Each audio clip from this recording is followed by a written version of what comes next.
미래통합당 김종인 전 총괄 선거대책위원장이 16일 오전 국회에서 제21대 국회의원 선거 결과 관련 기자회견을 하고 있다. 오종택 기자 김의옥 임명진 김병준 김종인 지난 4년간 명멸, 한 비대위는 보수 진영의 비상사태를 극명하게 보여준다. 2016년 20대 총선 패배 이후 1년에 한 번꼴로 비대위가 들어섰다.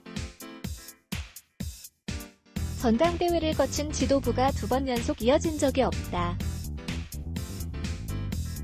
더불어민주당이 2016년 총선에서 승리한 뒤 추미애 예찬 당대표로 안정적인 지도체제를 유지한 것과 상반된다. 비대위가 습관이 된 느낌마저 든다. 가건물로 4년을 지내왔다 조혜진 미래통합당 당선인는 지적이 나오는 이유다. 김의옥 전 새누리당 혁신 비대위원장이 임기를 이틀 앞둔 소감을 밝히는 기자간담회를 하고 있다. 중앙포토, 비대위 잔혹사의 시작은 새누리당 김의옥 비대위였다. 김의옥 전 헌법재판관은 2016년 총선 패배 이후 약 50일간의 지도부 공백을 겪었던 당의 구원투수로 등판했다.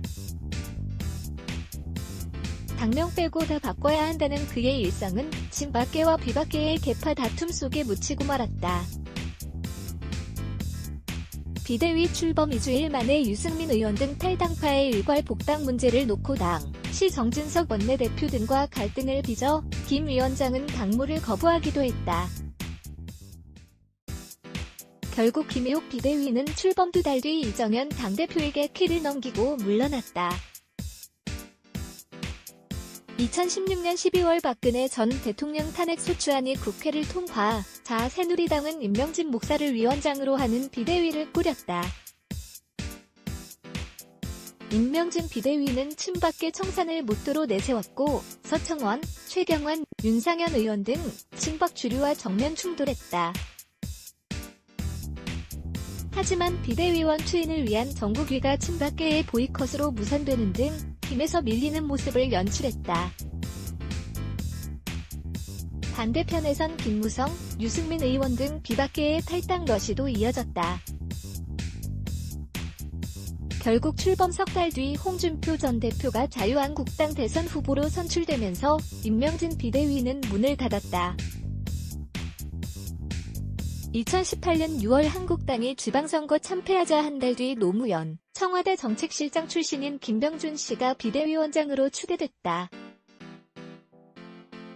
김 전 위원장은 먹방도 정부 허락을 받아야 하느냐며 이른바 국가주의를 쟁점화하는 등 기존 진보, 보수 노선과 차별화 전략을 내세웠다. 하지만 공천권 등을 행사할 수 없는 상황에서 당의 인물이나 체제를 바꾸는 데 한계가 있었다는 평가가 적지 않았다. 2019년 2월 전당대회를 통해 황교안 체제가 들어서면서 김병준 비대위도 7개월여 만에 막을 내렸다. 이처럼 보수 진영에서 선거 패배 비대위 선거 패배는 관성화되고 있다. 이에 대해 통합당 중진 의원은 그간 당주류는 비대위를 스쳐가는 임시 조직 정도로 인식한 게 사실이라며 비대위의 패전 처리를 맡긴 뒤 얼마 못 가 당권 다툼이 벌어지는 일이 반복됐다고 말했다. 또 다른 통합당 인사는 바깥 사람인 비대위원장은 당을 장악하지 못했고 당은 눈치만 보며 스스로 자생력을 상실해갔다고 분석했다. 4.15 총선 참패 일주일 만에 통합당에서 전수조사를 통해 추인된 건 김종인 비대위다. 하지만 공식 출범도 전에 남에게 맡기기만 하는 당의 미래가 있을까 김영우 의원, 누군 자존심도 없는 줄 아느냐, 홍준표 전 대표는 반발이 거세다. 권한과 시기를 어느 정도 할지도 현재 불명확하다. 한 통합당 중진 의원은 선거 국면에선 김종인 카드가 통할지 몰라도 당 재건에 적합한지는 의문이라고 말했다. 반면 한 수도권 의원은 과거 비대위보다는 운신의 폭이 넓어진 만큼 출혈을 감수하고 당 쇄신을 해야 한다고 말했다. 송국희 윤정민 기자 국희준강.co.kr 레츠 블락에즈 Y